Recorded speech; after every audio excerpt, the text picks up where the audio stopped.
Cardiac myocardium infarction के बाद की जो कॉम्प्लिकेशन है उसके बारे में पढ़ेंगे। हमारे पास क्या होता है, कार्डिक एरिथमिया जो है हमने कहा था विद इन फर्स्ट 24 आवर्स हमारे पास ज़्यादातर हो सकता है। Important cause of death before reaching the hospital with in the first 24 hours हो सकता है। ठीक है, अब एरिथमिया में सुप्रावेंट्रिकल हो सकता है, कंडक्शन ब्लॉक हो सकते हैं। अच्छा, उसके अलावा क्या है, पोस्ट इन्फॉक्शन फिब्रिनस पेरिकार्डिस हमने कहा था 1 से 3 डेज़ में होती है। डिजिटल फ्रैक्चर अब मिलेगा। पैपिलरी मसल रप्चर जो भी था 3 डेज़ के बाद थे, या इंट्रावेंट्रिकुलर सेप्टल डिफेक्ट या सूडो एन्यूरिज्म, ये सब हमने कहा था कि 3 to 14 डेज़ के अंदर हो सकता है। वेंट्रिकल फ्री वॉल रप्चर भी, ठीक है। तो पैपिलरी मसल रप्चर क्या है कि पोस्टीरियर मीडियल जो है वो ज़्यादा जो है रप्चर होती है एज़ कम्पेयर टू लेटरल वाली, एंटीरियर लेटरल के। रिस्क ऑफ क्योंकि इसका सिंगल ब्लड सप्लाई होता है पीडीए से, बस इसलिए। Can result in severe MR हो गया तो कार्डियक शॉक में जा सकते, पेशेंट को शॉर्टनेस ऑफ ब्रेथ होगी, लंग में क्रैकल्स आएंगे क्योंकि वॉल्यूम ओवरलोड हो जाएगा, पीछे की तरफ ब्लड जाएगा। अच्छा, इंट्रावेंट्रिकुलर सेप्टल रप्चर क्या है कि मैक्रोफेज ने क्या किया, मेडिएट किया, वीएसडी बनाया, ऑक्सीजन सेचुरेशन का प्रेशर राइट वेंट्रिकल में बढ़ जाएगा, फिर वही राइट वेंट्रिकल से पल्मोनरी आर्टरी में जाएगा। फिर वेंट्रिकल सूडो एन्यूरिज्म फॉर्मेशन के अंदर हमारे पास क्या होगा कि हमारे पास फ्री वॉल रप्चर हो जाएगा, ठीक है। लेकिन अगर हमारे पास कोई जो है इसकी वजह से सूडो एन्यूरिज्म के ब्लड जो है एन्यूरिज्म के अंदर एकोमुलेट होगा, कार्डियक आउटपुट डिक्रीज होएगा। इसमें अगर रिस्क भर सकता है, एम्बोलिस का हो सकता है, रिस्क भर सकता है। इसमें रप्चर जो है वो कंटेन हो सकता है, जो अगर पेरिकार्डियम हो या स्कार टिश्यू है तो ये सूडो एन्यूरिज्म जो है वो कंटेन हो सकता है इसकी वजह से। वेंट्रिकल फ्री वॉल रैप्चर जो है वो विद इन 2 वीक्स हो रहा है। कार्डिक वॉल जब भी रैप्चर होगी, मैंने कहा था इंटीरियर और लेटरल ज़्यादातर होती, कार्डिक नपनाड हो सकता है जो है पेशेंट को। लेफ्ट वेंट्रिकल हाइपरट्रॉफी और जो प्रीवियस एमआई होगा ना, वो वॉल को रैप्चर नहीं होने देगा क्योंकि वो प्रोटेक्टिव होगा, वॉल जो है थिक हुई होगी, इतनी जल्दी रैप्चर नहीं हो पाएगी। एक्यूट फॉर्म की वजह से हमारे पास सडन कार्डिक डेथ हो सकती है। ट्रू वेंट्रिकुलर एनेरिज्म में हमारे पास क्या है कि हमारे पास 2 वीक्स के बाद जो हो रहा है कि हमारे पास आउटवर्ड बल्ज होता है कॉन्ट्रैक्शन के साथ associated with fibrosis. Dressler syndrome में क्या ऑटोइम्यून प्रेजेंटेशन होती है, जिसकी वजह से फाइब्रिनस पेरिकार्डाइटिस होती है। एलवी फेलियर और पल्मोनरी एडीमा में क्या है कि लेफ्ट वेंट्रिकल के इन्फेक्शन की वजह से वो फेल हो गया। वीएसडी भी हो सकता है इसकी वजह से, वीएसडी की वजह से भी हो सकता है, फ्री वॉल रप्चर की वजह से भी हो सकता है, पैपिलरी मसल रप्चर भी हो सकता है, मिट्रल वॉल, सारी कॉम्प्लिकेशन की वजह से लेफ्ट वेंट्रिकल फेलियर हो सकता है पेशेंट को pulmonary.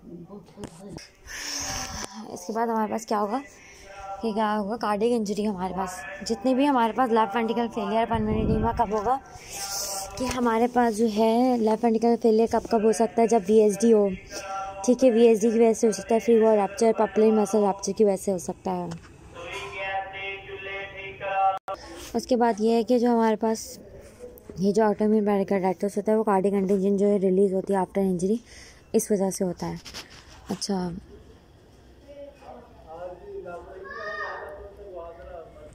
Chronic ischaemic heart disease led to progressive congestive failure. Chronic ischaemic heart disease की वजह से हमारा प्रोग्रेसिवली हार्ट फेलियर होता है और वेंट्रिकल डायलेट होता है।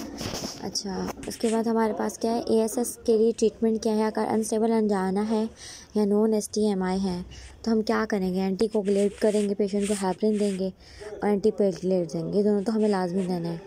और एडीपी रिसेप्टर इनहिबिटर्स दे सकते हैं हम, कॉलिपेक्टर और बीटा ब्लॉकर्स देंगे। ऐसे इनहिबिटर प्रोटेक्टिव है, statin symptom control nitroglycerin morphine से कर सकते हैं।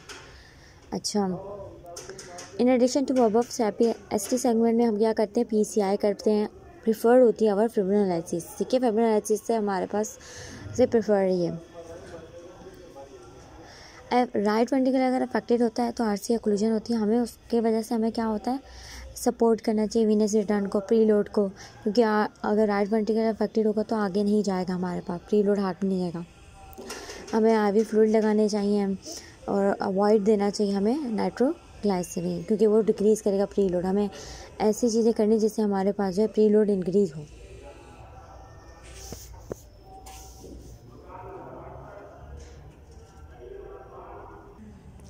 उसके बाद हमारे पास आ जाता है कार्डियोमायोपैथी, डायलेटेड कार्डियोमायोपैथी, हाइपरट्रॉफिक और रेस्ट्रिक्टिव। जो डायलेटेड कार्डियोमायोपैथी है, जो भी डायलेशन होती है तो मुरल थ्रम्बस का रिस्क बढ़ जाता है, ठीक है। अच्छा, टेरिस्टोमाइज़ आप कह रहे हैं कि टेरिस्टोमाइज़ आप जो हम देते हैं ना ब्रेस्ट कैंसर के अंदर, वो कार्डिक की कॉन्ट्रैक्टिलिटी को डिक्रीज़ करवा के वो डायलेटेड कार्डियोमायोपैथी कराते हैं ना, ये स्टनिंग करवा देता है, क्यूटनी नेक्रोसिस करवाता है, फिर डेथ हो सकती है, फाइब्रोसिस हो सकती है। Most common cardiomyopathy dilated cardiomyopathy है। ऑफन ये आइडियोपैथिक होती है या फेमिलियल होती है। इसमें हमारा म्यूटेशन होती है टीटीएन जीन की, जो इनकोड करी होती है सार्कोमेरिक प्रोटीन टेटन को। अदर इंटोलॉजीज़ क्या है, अल्कोहल ले रहे हैं, कोकेन ले रहे हैं, डॉक्सोरोपेसिन ले रहे हैं। डॉक्सोरोपेसिन की वजह से नेक्रोसिस और डेथ हो रही है, जबकि टेस्टोमाइज़ाब की वजह से डिक्रीज़ हो रही, कॉन्ट्रैक्टिलिटी स्टनिंग हो रही है। अच्छा, डॉक्सोरोपेसिन क्या करिए, पैची फाइब्रोसिस करवाएगी। डॉक्सोरोपेसिन with vacuolization and lysis of मायोसा, ये सब हमारे यू वर्ड में लिखा हुआ है, ठीक है। डॉक्सोरोपेसिन पैची फाइब्रोसिस कराएगी with vacuolization and lysis of myocytes. Infection में हमारे पास क्या आता है, coxsackie virus, Chagas disease, ischaemic heart disease के अंदर हमारे पास जो है सिस्टमेटिक कंडीशंस की वजह से भी हो सकता है।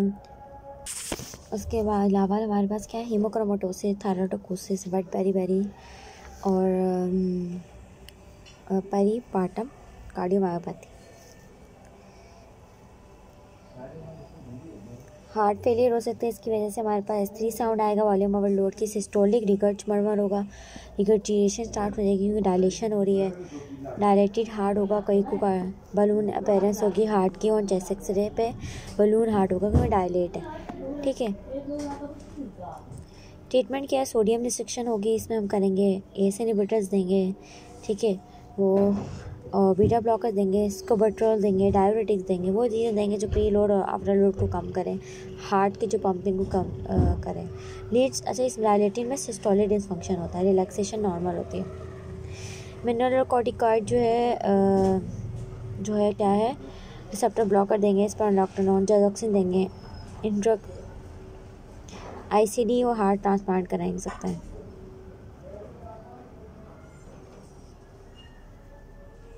हमारे पास लोकलाइज जो है, अगर चगास डिजीज़ की वजह से होगा तो लोकलाइज हमारे पास पाइकल थिकनिंग होगी, प्लस साउथ अमेरिका की हिस्ट्री होगी, प्लस इस वजह से नॉर्मल होगी। डायलेटेड कार्डियोमायोपैथी नज़र आएगी, जिसके अंदर हमारे पास डिस्प्ले करेगा ई-सेंट्रिक हाइपरट्रॉफी होगी, क्योंकि डायलेटेड कार्डियोमायोपैथी होती है उसमें ई-सेंट्रिक हाइपरट्रॉफी होती है। सार्कोमेर रेड होते हैं सीरीज़ में, टाका सगो में, ब्रोकन हार्ट सिंड्रोम में, वेंट्रिकल की अपाइकल ब्लूनिंग होगी, likely due to increase sympathetic stimulation. जब भी स्ट्रेस होता है तो हमें सिंपैथेटिक एक्टिविटी बढ़ती है, अपाइकल ब्लूनिंग होती है।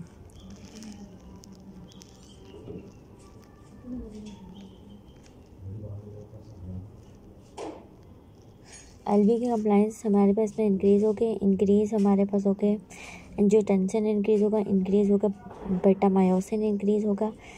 वॉल्यूम ओवरलोड है तो सीरीज़ में सेल ऐड होंगे, तो डायलेटेड कंप्लाइंस होगी, इंक्रीज कंप्लाइंस होगी, डिक्रीज़ होगी कॉन्ट्रैक्टिलिटी, अगर कॉन्ट्रैक्टिलिटी डिक्रीज़ होगी तो कार्डियोग्राफी कम होगा, तो रैस एक्टिवेट हो जाएगा इसके अंदर हमारे पास डायलेटेड कार्डियोमायोपैथी में। तो याद रखना, जब भी डायलेशन होती है कंप्लाइंस बढ़ जाती है, बीटा मायोसिन जो है वो सीरीज़ में ऐड होते हैं, ठीक है, और इसे कहते हैं ई-सेंट्रिक, ठीक है। और वॉल्यूम ओवरलोड होता है, बलून हार्ट होगा, डैमेज QRS मिलेगी, लो वोल्टेज मिलेगी।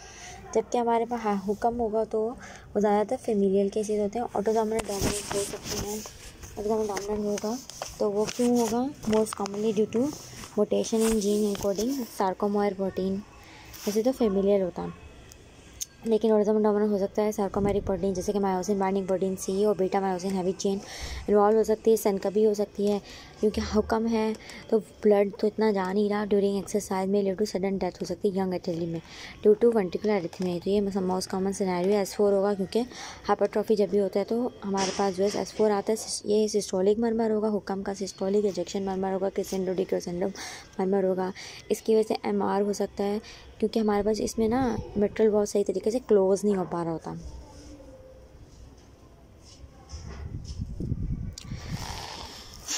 अच्छा, इसमें हम क्या करते हैं, हाई इंटेंसिटी एक्सरसाइज को रोक देते हैं, बीटा ब्लॉकर यूज़ करते हैं, कैल्शियम चैनल ब्लॉक यूज़ करते हैं ताकि कॉन्ट्रैक्टिलिटी को कम कर सके, ठीक है। ICD हम यूज़ कर सकते हैं। अच्छा, कैल्शियम चैनल ब्लॉकर की वजह से फीलिंग ज़्यादा होगी, हार्ट रेट कम होगा। उसके अलावा बीटा ब्लॉकर से हमारे पास इसके बाद हमारे पास क्या होगा, इसमें हमारे पास जो है वो सेल्स जो है ना वो किस तरह से इसमें हमें वो ड्रग्स को डिक्रीज़ करना है जो डिक्रीज़ करते हैं प्री लोड को, जैसे कि डायोरेटिक और वैसोडाइलेटर्स, ठीक है। अच्छा, आफ्टर लोड को कम कर सकते हैं हम इसमें, ठीक है। अच्छा, डायस्टोलिक फंक्शन होता है इसमें, बंदा भूल जाता है, बहुत ये बोलने वाली डिजीज़ है। इसमें कंप्लाइंस कम होगी क्योंकि हमारे पास हाइपरट्रॉफी हो रही है, जो हमने कहा था, ठीक है ना। मार्क वेंट्रिकुलर कंस्ट्रक्टिव हाइपरट्रॉफी होगी, साइको में पैरेलली ऐड होते हैं हुक्म के अंदर। सेप्टर प्रीडोमिनेंस होती है यहाँ पे, मायोफिब्रल डिसरे होती है और इंटरस्टिशियल फाइब्रोसिस होती है। हुक्म में ना ऑब्स्ट्रक्टिव कार्डियोमायोपैथी, आउटफ्लो जो है लेफ्ट वेंट्रिकल का ऑब्स्ट्रक्टेड होता है, एसिमेट्रिक सेप्टल हाइपरट्रोफी होती है और सिस्टोलिक इंटीरियर मोशन होता है मिट्रियल वॉल पे, इसकी वजह से आउटफ्लो ऑब्स्ट्रक्शन होती है, dyspnoea possibly symptom. Other causes of perceptive leopard जो हाइपरट्रोफी हमें याद है नहीं है, क्रॉनिक हाइपरटेंशन और प्रोजेक्ट एटूजिया। अच्छा, इसमें बाइफिक कार्डियोटिक वर्क होती है, वे ब्रिस्क कार्डियोटिक अपस्ट्रोक, बिल्कुल एकदम बाइफिक कार्डियोटिक मतलब बहुत ज़्यादा एकदम स्पाइक को डोम अपेयरेंस होती है, बहुत ज़्यादा एकदम जो है ना इंक्रीज होता है एकदम कैरोटिड का हुक्म में। एंजियोटेंसिन भी बड़े होते हैं, बीटा मायोसिन भी बड़े होते हैं, एमआर का होलोसिस्टोलिक मरमर भी हमें मिलेगा क्योंकि इसमें ये होता है। इसके अलावा इसके इसके बहुत सारी बातें मैंने पेज में लिखी हूँ, मैं लास्ट में बनाती हूँ। रिस्ट्रिक्टिव इन्फ्लेमेटरी कार्डियोमायोपैथी में हमारे पास क्या होता है, पोस्ट रेडिएशन हमारे पास कार्डियोसिस होगी, ये हम याद करते हैं प्लीज़ है, पोस्ट रेडिएशन कार्डियोसिस, जो फार एंडोकार्डाइटिस, देन हमारे पास एंडोकार्डियल फाइब्रोइलास्टोसिस और ये यंग चिल्ड्रन में होता है, याद रखना प्लीज़। ए में हमारे पास माइलोसिस है, एस से सार्कोइडोसिस है, एच से हेमाकोनाइडोसिस, जितने भी हमारे पास ये डिजीज़ है ना अकोमोडेशन के, इसमें हमारे पास इसमें भी आते हैं और हमारे डायबिटीज में भी आते हैं। अमाइलोसिस की वजह से रिस्ट्रिक्टिव एंजाइटी होती है, याद रखना है प्लीज़, हेल्प से याद करना है। डायस्टोलिक डिस्फंक्शन होती है ये भी, और लो वोल्टेज ईसीजी होती है, dysplastic myocardium, Loeffler endocardial associated with hypereosinophilic syndrome.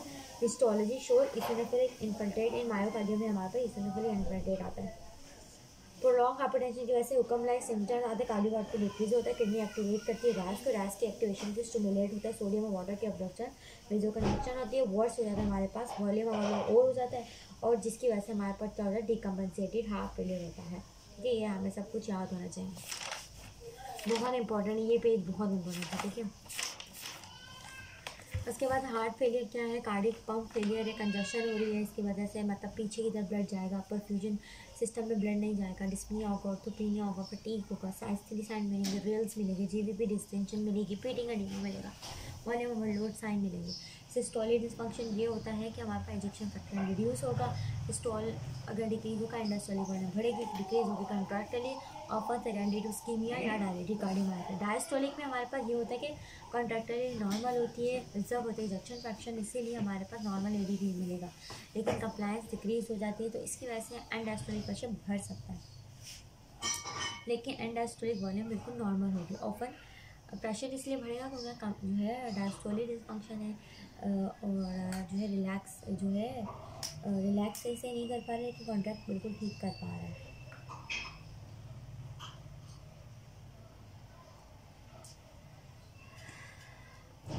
यहाँ पे क्या होता है, मायोकार्डियम जो हाइपरट्रॉफी होती है, इसीलिए हमारे पास जो है डायस्टोल सही नहीं हो पा रहा, कंप्लाइंस ये कम है। राइट हार्ट फेलियर जो most common result from left heart failure, core permanent जो है, कोर परमानेंट का मतलब है कि आइसोलेटेड राइट हार्ट फेलियर है ड्यू टू पल्मोनरी काज की वजह, कोर पल्मोनरी यानी पल्मोनरी काज की वजह से। एस इनहिबिटर या ARBs जो होते हैं वो बीटा ब्लॉकर होते हैं, वो सिर्फ और स्पाइनोलैक्टोन जो होते हैं ये मोटालिटी को डिक्रीज करते हैं, जबकि लूप और थायराइड डायबिटिक जो है वो सपोर्टिव मैनेजमेंट के लिए है। हाइड्रोलाजीन जो है कैल्शियम चैनल को हम नाइट्रेट थेरेपी के साथ देते हैं ताकि हमारे पास बहुत सिम्टम्स इंप्रूव हों और मोटालिटी भी पेशेंट में बढ़ जाए, लेकिन कोई डायबिटिक का कोई रोल नहीं है।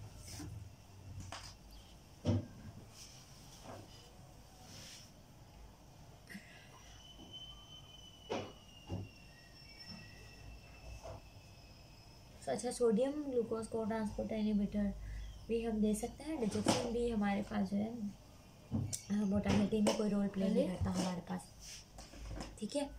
उसके बाद लेफ्ट हार्ट फेलियर में हमारे पास क्या होगा, ऑर्थोपेनिया होगा, प्रोक्सेक्समल नॉक्टर्नल डिस्पनिया, पल्मोनरी एडीमा।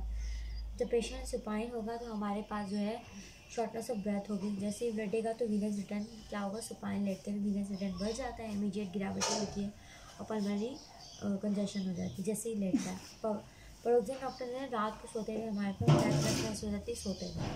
वही सेम फिनोमेना की वजह से पल्मोनरी एडीमा ये हुआ कि पल्मोनरी वेनस कंजेशन बढ़ेगी, पीछे की तरफ हार्ट फेलियर हो रहा है तो पल्मोनरी वेनस डिस्टेंशन होगी, ट्रांजक्शन होगी फ्लूइड की और प्रेजेंस ऑफ हेमोसिडेंट लेडेन मैक्रोफेज नजर आएंगे लंग्स में। ठीक है, राइट हार्ट फेलियर जब हो जाएगा तो सारा ब्लड जो है गुजरात में जाएगा, हेपेटोमेगाली होगी, जेवीपी होगा, पेरिफेरल एडीमा होगा।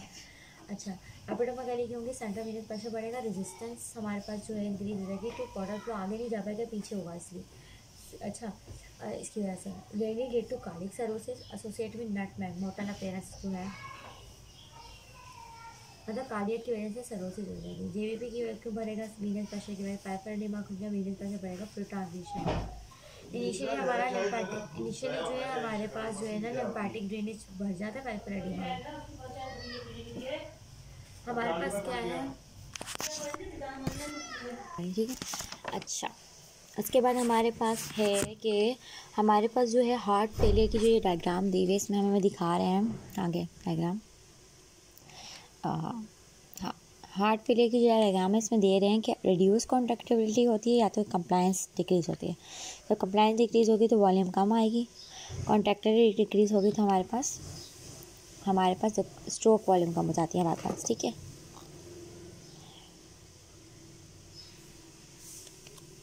तो इंडस्ट्रियल वॉल्यूम बढ़ जाती है। अच्छा, हमारे पास क्या हुआ है, ये जो है बहुत इंपॉर्टेंट है कि हमारे पास जो है कार्डिक आउटपुट डिक्रीज़ हुआ है। कार्डिक आउटपुट डिक्रीज़ होगा तो हमारे पास क्या होगा, सिंपैथेटिक टोन बनेगी, रैस एक्टिवेट होगा। सिंपैथेटिक टोन क्या करेगी, बीटा 1 को एक्टिवेट करेगी, अल्फा 1 को, एंजियोटेंसिन 2 को करेगी और ADH-V1 को करेगी। ठीक है, जो हमारे पास बीटा 1 है वो तो कॉन्ट्रैक्टिलिटी हार्ट रेट दोनों को बढ़ाएंगे, जबकि कैटेकोलामाइंस और ADH क्या करेंगे, वेजोकंस्ट्रिक्शन कराएंगे, आर्टीरियल टोन को बढ़ाएंगे, वीनस टोन को बढ़ाएंगे और BP को बढ़ा देंगे। मेंटेन हो जाएगा हमारे पास इस तरह कार्डिक आउटपुट, स्ट्रोक वॉल्यूम, इन सबको मिला के। जबकि ADH और वीनस एंजियोटेंसिन 2 और अल्डोस्टेरोन और ADH-V2 क्या करते हैं, जो V2 होता है वो हमारे पास वॉल्यूम को बढ़ाते हैं। एल्डोस्टेरोन सोडियम वाटर की रिडक्शन कराएगा, एंजियोटेंसिन 2 हमारे पास सोडियम की ऑब्जॉर्प्शन कराता है प्रॉक्सिमल पे, तो वीनस हार्ट बढ़ेगा, प्रीलोड बढ़ेगा, स्ट्रोक वॉल्यूम बढ़ जाएगी। ये हेमोडायनेमिक स्ट्रेस हो रहा है हमारे पास। और ऊपर वाला जो है वो न्यूरो हार्मोनल स्ट्रेस रिस्पॉन्स है कि क्या होता है, इन सब की वजह से हमारे पास हार्मोन्स रिलीज हो रहे हैं, डिलीशियस कार्डिक रिमॉडलिंग होगी। ठीक है, अच्छा, हमारे पास ये क्या लिखा है, एओर्टा जब हमारे पास जो रैप्चर होता है तो हमारे पास हाइपोवोलेमिक होता है, फ्लैट JP भी मिलेगी और टैकिपनिया होगा, और एब्सेंट प्लस बाय एब्सेंट होंगी हमारे पास बाय बेसिलर ब्रेथ साउंड आएगा। यानी कि एओर्टा अगर रैप्चर होगा तो वो आगे वॉल्यूम नहीं जा पाएगी।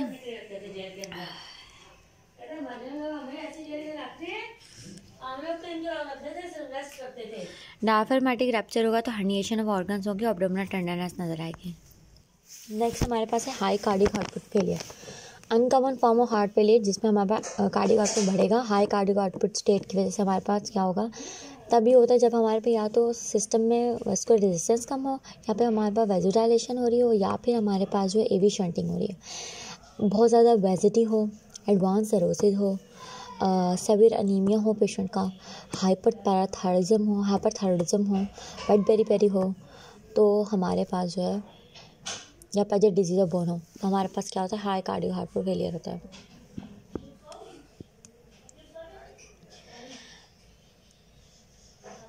सिस्टम में या पल्मोनरी में सिस्टम में कंजेशन मिलेगी।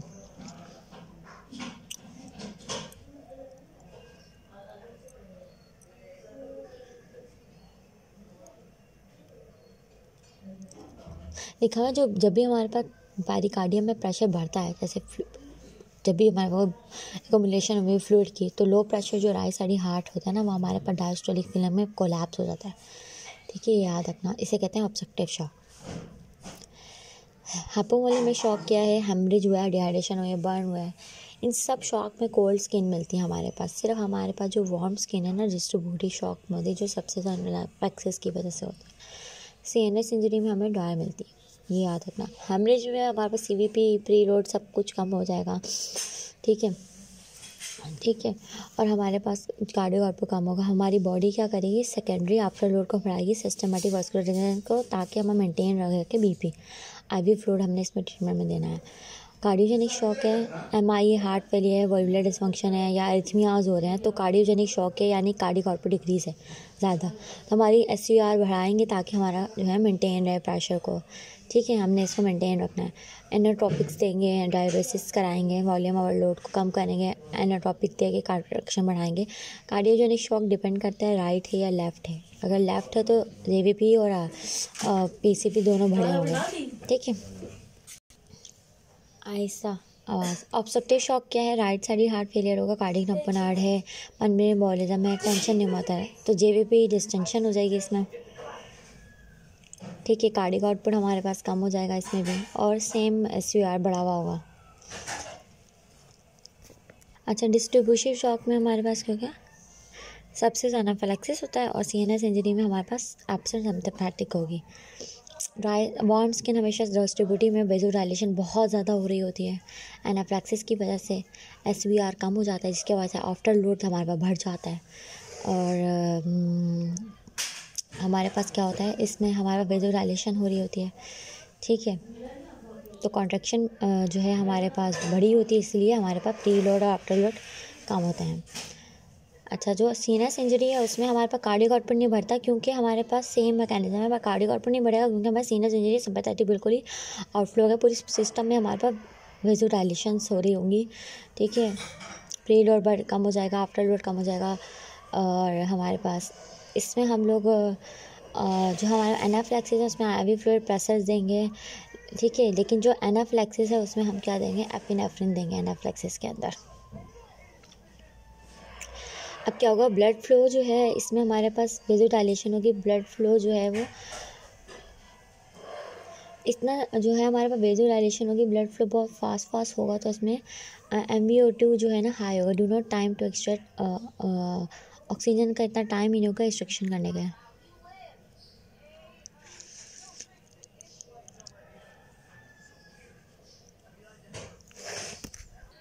एनाफिलैक्सिस। अच्छा, उसके अलावा एवी फिस्टुला में क्या होगा, प्री लोड तो बढ़ेगा, वेज़ोडाइलेशन के एसवीआर कम हो जाएगा क्योंकि एट्रियोवेनस का फिस्टुला बना हुआ है, और कार्डियक आउटपुट बढ़ जाएगा। कार्डियक टम्पोनार्ड किस वजह से होता है, हाइड्राजीन की वजह से हो सकता है, आइसोनाइजेट की वजह से हो सकता है, मैलिग्नेंट रेडिएशन, कनेक्टिव टिश्यू जो है compression of the heart by fluid होता है, पेरिकार्डियल स्पेन में कार्डियक आउटपुट कम होता है, इक्विवेलेंट हो जाता है diastolic pressure in all four chamber. अब हमारे पास क्या होता है कि आगे हार्ट पंप नहीं कर पाएगा, डिस्टेंडिंग नेक पेन्स होगी, डिस्टेंट हार्ट साउंड होंगे फ्लूइड की वजह से, हाइपरटेंशन होगी, इससे ये कार्डियक टम्पोनार्ड के अंदर हार्ट रेट बढ़ा हुआ होगा, पल्सेस पैराडॉक्सिस होगी, ECG में लो वोल्टेज QRS और इलेक्ट्रिकल एक्सपीरियंस मिलेंगे due to swimming motion of the heart in the large perfusion. Treatment pericarditis surgical draining करते हैं। बोटल शेप हार्ट मिल सकता है, हमें एक्सट्रीमिटी स्क्रूल मिलेंगे, लेकिन इसमें याद रखना ये कार्डियक टम्पोनार्ड है, इसमें लंग्स क्लियर होंगे, इसमें कोई लंग के अंदर फ्लूइड नहीं जाएगा।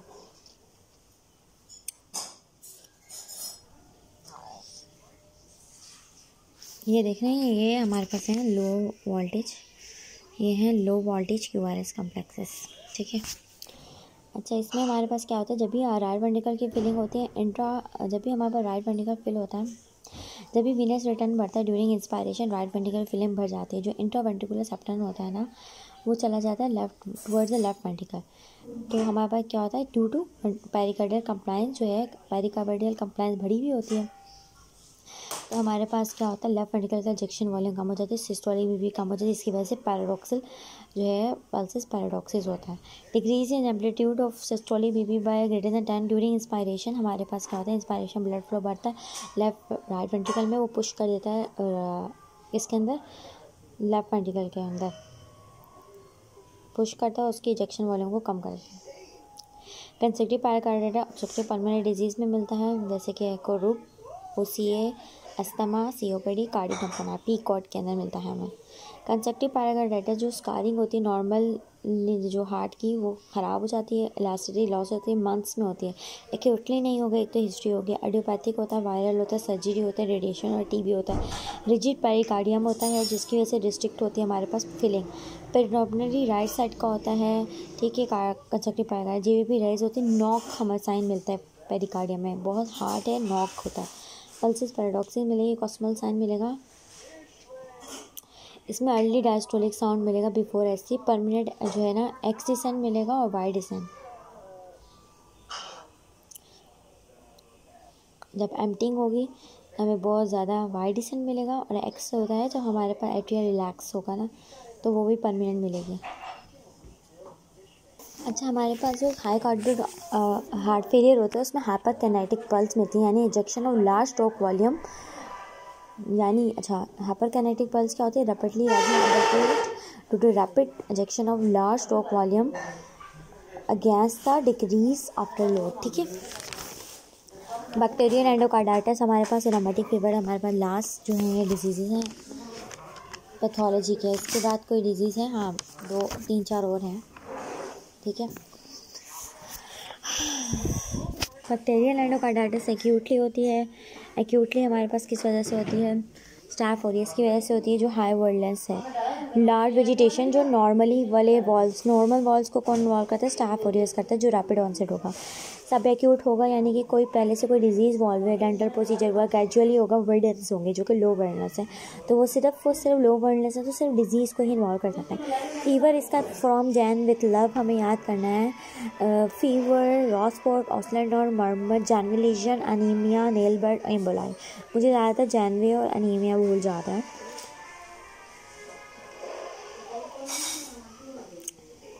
हमें लिखा हुआ है जब भी हमारे पास इनका इन्फेक्शन होता है ना स्टाफ ओरियस का, तो हमें हमेशा जो है फीवर मोस्ट कॉमन है, न्यू मर्मर होता है, रॉड स्पॉट्स क्या होते हैं, round white spots on retina surrounded by haemorrhage. Osler and ऑची रीजन होती है फिंगर टोज पे। ऑची हमें याद रखना बहुत इंपॉर्टेंट है कि इम्यून कम्प्लेक्स की डिपोजिशन की वजह से होती है। जेनरल लीजन्स क्या होती हैं, ऑची immune complex. General lesion small painless होती हैं, जानवी एक तो पेनलेस होती है, स्मॉल होती है, पाम और सोल्स में होती हैं। तो ये डी में ये हमारे पास है जनरल लीजन, आउची लीजन सी में है, और ये हमारे पास जो है रॉड स्पॉट्स नज़र आ रहे हैं। उसके बाद हमारे पास स्प्लिंटर हेमरेजेस दिखाए हुए हैं यहाँ पर। ये बैक्टीरिया एंडोकार्डाइटिस जो है वो एसोसिएटेड होता है ग्लोमेरुलोनेफ्राइटिस के साथ। सेप्टिक एम्बुलाई जो होता है आर्टीरियल हो सकता है, पल्मोनरी होता है। अगर left side of heart involve होगा तो सेप्टिक आर्टीरियल होगा, पल्मोनरी अगर राइट साइड इन्वॉल्व होगा heart. May be non bacterial भी हो सकता है सेकेंडरी टू मैलिग्नेंसी, हाइपोगोबलिस, लूपस। अच्छा, इसमें लिखा हुआ है जब भी स्टाफ का इन्फेक्शन होता है तो हाल में हम हमेशा रेजिस्टेंस ज़्यादातर ये होते हैं तो विनकोमाइसिन से स्टार्ट करते हैं बिकॉज ऑफ मेथाक्सेलिन रेजिस्टेंस। अगर सेंसिटिविटी होगी तो हम नैफ और उससे स्टार्ट करेंगे। मेथाक्सेलिन सेंसिटिव के लिए नैफ, ऑक्सासिलिन जो होती है ना वो याद स्टार्ट करते हैं। ऑक्सासिलिन जो भी नैफ है, ऑक्सा जितनी भी हैं। कल्चर नेगेटिव में कोक्सिला प्रिंटी और बार्टिनेला आता है। एमडी जो है सबसे पहले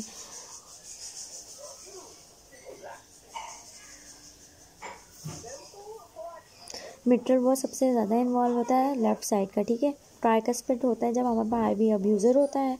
आईवी अब्यूज़र वाला स्टाफ हो रही है सूडोमोनास और कैंडिडा से एसोसिएटेड होता है। स्पैक staph, pseudomonas, candida. Streptococcus bovis जो है वो प्रेजेंट होता है इन कोलोन कॉन्सर में, और स्ट्रेप एपिडेमाइटर प्रोस्टेटिक वॉल्स में होता है। नेटिव वॉल एंडोकार्डाइटिस जो है ये बहुत इंपॉर्टेंट है। हैक रिदम जो होते हैं, हिमोफिलस एग्रावेटर, कार्डियोबैक्टम, इकिनेला, किंगिनेला। इसके बाद हमारे पास आता है नॉन बैक्टीरियन थ्रोम्बोटिक एंडोकार्डाइटिस, जिसमें हमारे पास जो है मेलेंटिक एंडोकार्डाइटिस है। ये रेयर है, नॉन इफेक्टिव वेजिटेशन होती है जो मिटर एरोटिक बॉन्ड में होती है और कंसिस्ट करती है स्टेराइल पेरिलाइटिड रिच थ्रोम्बाई को, ठीक है, जो डिसलॉज हो जाती है इजीली, ठीक है, लेकिन स्टेराइल होता है। एसिम्प्टोमेटिक होता है अंटिल हमारे पास embolization small walk like lesion होती है। अच्छा, ज़्यादातर ये जो है ना राइट सरफेस को रीजन को इन्वॉल्व करता है।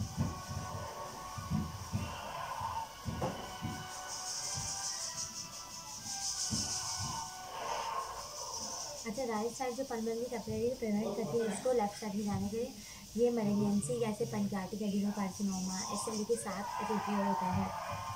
SLE में 11 सैक एंडोकार्डाइटिस, इसी तरह से याद किया हुआ लोगों ने।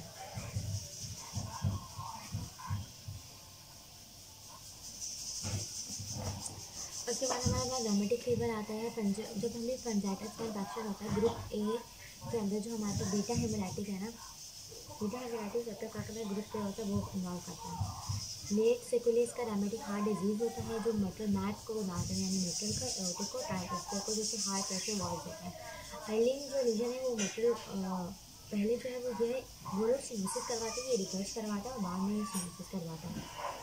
अच्छा, न्यू जब सिनोसिस होगी हमें हिस्ट्री दे सकते हैं हॉलोसिस्टोलिक, ये नॉर्मल दे सकते हैं अगर रिवर्स।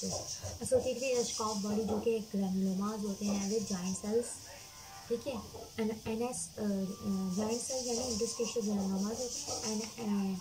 एनाटोशॉकाई सेल्स क्या होते हैं, लार्ज मैक्रोफेजेस होते हैं, कैटरपिलर सेल्स होते हैं with oval very rod line nucleus, ASO titre और एंटी डीएनएज भी बड़ा होता है। बाद में ये जो सिनोसिस होकर फाइब्रोसिस हो जाती है, तो यहाँ पे सिनोसिस हो जाती है। जोन्स क्राइटेरिया क्या है, ये जॉइंट होगी, माइग्रेटरी पोलियाथाइटिस कार्डाइटिस होगा, एंड सिनोलियोसिस जो कि सबक्यूटेनियस होंगे, अथवा वेजेंटम होगा, इवेंसन रैश विद रिंग मर्जर और संडम कोरिया होगा। इन्वेंट्री इरेगुलर मूवमेंट होगा, लिम्स एंड आर्म इन्वेंट्री होती है इरेगुलर।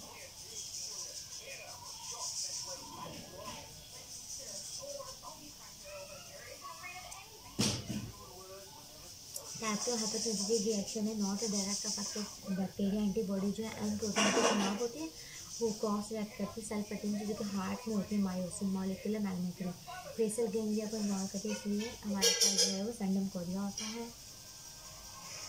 ट्रीटमेंट क्या है, ब्रोलाप्रोफिलैक्सिस पैराफिलिन से करते हैं। सेप्टिक हार्ट डिजीज क्या है, कि टर्शियरी सप्रेस की वजह से हमारे पास एक थर्ड डिजीज आफ्टर वेजर वगैरह में हार्ट करवाता है, इसकी वजह से एट्रोफी हो जाती है, वेसल की डायलेशन होती है, वॉल इसकी वजह से कल्सिफिकेशन हो सकती है, रोटी असेंडिंग एओर्टा की, और ग्रोथ की असेंडिंग एओर्टा की, और नीचे थोरेसिक एओर्टा की, तीन बार कपेरेंस एओर्टा होता है। इसकी वजह से एनोरिज्म भी हो सकता है, असेंडिंग एओर्टा का, एओर्टिक आर्च का।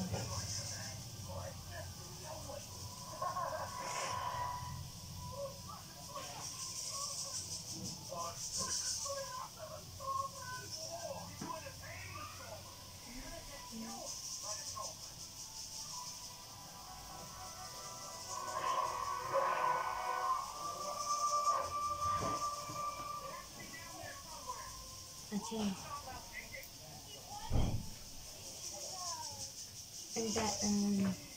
अगर स्टैब बर्डन है तो हमने रिंकोमाइसिन लेनी है, तो मैंने बता दिया। अच्छा, नेक्स्ट हमारे पास आ जाता है एक्यूट पैराकार्डाइटिस, यानी कि इन्फ्लेमेशन हो जाए। अच्छा, मैंने लिखा सडन कार्डियक डेथ में नंबर 1 हमारे पास मायोकार्डाइटिस, नंबर 2 में हुक्म है, नंबर 3 में क्यूटी सिंड्रोम्स हैं जो हमने पढ़े थे, नंबर 4 में माइल्डोसिस है। इन्फ्लेमेशन ऑफ द पेरिकार्डियम जो है वो इसे कहते हैं हम acute pericarditis, commonly present with sharp pain, जो कि पेरिकार्डाइटिस का जो भी पेन होता है वो एलिवेट होता है इंसुलिनेशन से, और रिलीव होता है लीनिंग फॉरवर्ड से, क्योंकि जब हम लीन आगे करेंगे तो पेरिकार्डियम की अटैचमेंट भी कम होगी, इसकी वजह से पेरिकार्डियल फ्यूजन हो सकती है, फ्रिक्शन होगा अगर, इसीलिए में वाइड स्पीड एक्सलेशन आ जाती है और पीआर डिप्रेशन। तो आगे ज़्यादातर जो है मोस्ट कॉमन आइडियोपैथिक याद रखना है एक्यूट पैराकार्डाइटिस का, लेकिन वायरल मोस्ट कॉमन है। कन्फर्म इन्फेक्शन हो सकता है, कॉक्सी भी वायरस हो सकता है, न्यूट्रांजा हो सकता है, autoimmune SLE, rheumatoid arthritis, uraemia most important है, कार्डियोवैस्कुलर एंड एस्पिरेमल ग्रासलर सिंड्रोम की वजह से पेरिकार्डाइटिस हो सकता है, रेडिएशन की वजह से हो सकता है, एंसिड देंगे, ठीक है, और कॉल्चिटिन दे सकते हैं, और शिरोल जो हमारे पास गॉड की ट्रीटमेंट है बिल्कुल ऐसी, और लेकिन यूरिमिया की वजह से हम डायलिसिस आएंगे। इसका sound best lower left finger border में नजर आता है। एक्यूट पेरिकार्डाइटिस जो है एग्रीवेट होती है बाय ब्लाइंड फैन। मायोकार्डाइटिस का inflammation of the myocardium, global enlargement of heart, dilation of all seven major cause of sudden cardiac in fatigue, ठीक है। तो मायोकार्डियम की इन्फ्लेमेशन होती है, ये इसमें डिस्निया, हार्ट पेन, अच्छा फीवर मिलेगा, रिथमिया हो सकते हैं, पेशेंट को बोलेंगे बहुत ज़्यादा टैकीकार्डिया हो रहा है फीवर के मुकाबले में, तो ये हिस्ट्री है। टाइफाइड में ऐसा होता है और इसमें होता है। वायरल काजेज हो सकते हैं, देखिए इसमें भी वायरल काजेज ही हैं। और लिम्फोसाइटिक इन्फिल्ट्रेट मिलेगा फिर फोकल नेक्रोसिस। इसका मतलब है जब भी लिम्फोसाइटिक हमें देंगे ये तो हमें पता चलेगा, ठीक है। पैरासाइटिक हो सकता है, बैक्टीरियल हो सकता है, टॉक्सिन से हो सकता है, रेमेटिक फीवर से हो सकता है, ड्रग से हो सकता है, ऑटोइम्यून कावासाकी डिजीज से हो सकता है, क्लोरोक्वीन से हो सकता है, ठीक है। सडन कार्डिक डेथ हो सकती है, इसके एरिथमियाज होते हैं, हार्ट ब्लॉक हो सकता है, डायलिटिक कार्डियोमायोपैथी हो सकती है, हार्ट फेलियर हो सकता है इसकी वजह से, मिट्रल थ्रोम्बस हो सकता है with systematic embolize, decompensated heart failure होगा, information dyspnoea fatigue pedal oedema due to dilated cardiomyopathy हो जाएगी इसकी वजह से, पायरोवायरस की वजह से। सेवियर लाइफ थ्रेटनिंग और फेलियर कार्डियोजेनिक्स, और इसमें पल्स अल्ट्रेंस होती है, यानी variation in pulse amplitude with alternate beat. ये पल्स हमारे पास हर बीट के साथ अल्टरनेट होती है, इसमें मिलता है पल्सेस इलेक्ट्रॉन्स, ठीक है। फिर हमारे पास जो है इसके बाद हम फार्मा पढ़ेंगे। ये लास्ट टॉपिक है कार्डिक ट्यूमर जो है, मोस्ट कॉमन कार्डिक ट्यूमर जो है वो मेटास्टेसिस होता है, यानी मेटास्टेसिस से हमारे पास आते हैं, मेलानोमा से आते हैं, लार्ज नंबर ऑफ, अच्छा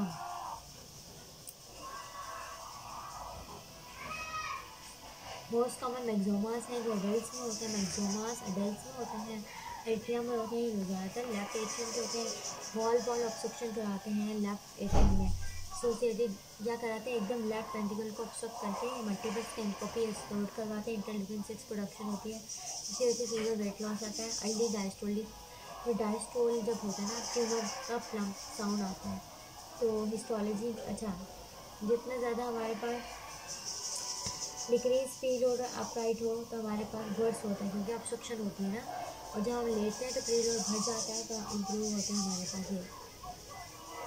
इसमें थम्बस बन सकता है, ठीक है, सिनेसिस हो सकती है, मिट्रोलॉटिस, जिलेटेशियस मटेरियल नजर आता है, सिलेट सेल्स होते हैं, इनवर्स जो होते हैं वो किसके अंदर इनवर्स होते हैं, ग्लाइकोजामाइन और बैकिंग के अंदर, सिलेट सेल जिलेटेलियस जो होते हैं, रीनल एंजियोमाइलोमा से एसोसिएटेड होता है। रेडमैन सिंड्रोम ये होता है कि विंट्रोमाइसिन जब देते हैं तो हिस्टामिन रिलीज होता है, हिस्टामिन रिलीज होता है विदाउट एनी मसल एक्टिवेशन। इसमें हमें क्या करना पड़ता है, स्लो रेट करना, एक तो पहले स्लो रेट करना होता है वंस सिम्टम्स रिजॉल्व, ये आईजी इमीडिएटली नहीं होता है।